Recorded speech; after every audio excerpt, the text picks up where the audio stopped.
I don't speak with rage. I speak because I've seen this before, not in a storybook, but in history's shattered mirror, where truth was drowned out by cheers, where flags became shields, and fear was sold as patriotism. A century ago, in broken cities and angry crowds, they turned to strong men who promised to make their nations great again, who pointed fingers at the vulnerable and said, "They're the reason you've lost so much.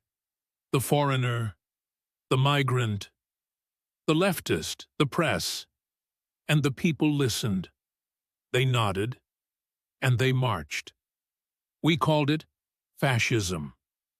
Now I hear the echo, not just in America, but across oceans, in parliaments, on high streets.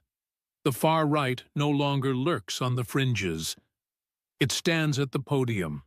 It wears suits instead of uniforms. It calls itself patriotic, while turning neighbor against neighbor. It tells us we are under attack. We must take our country back. Only we speak for the real people. Facts are optional. Enemies are everywhere.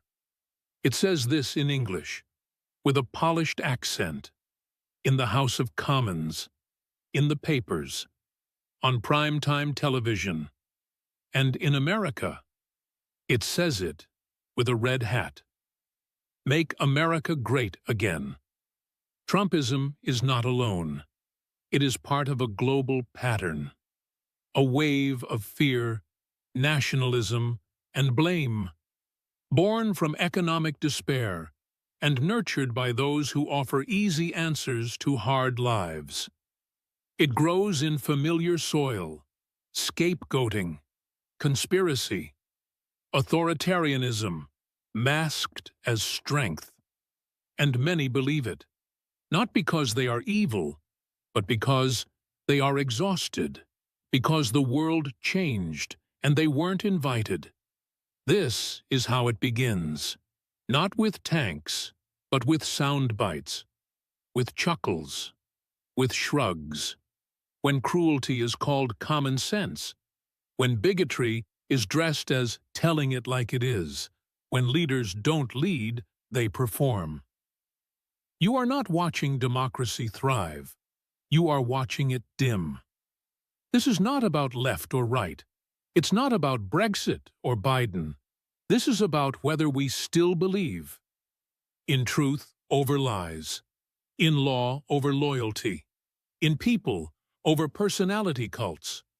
Democracy isn't inherited.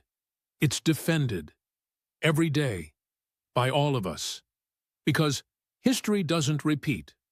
It evolves. It creeps back in.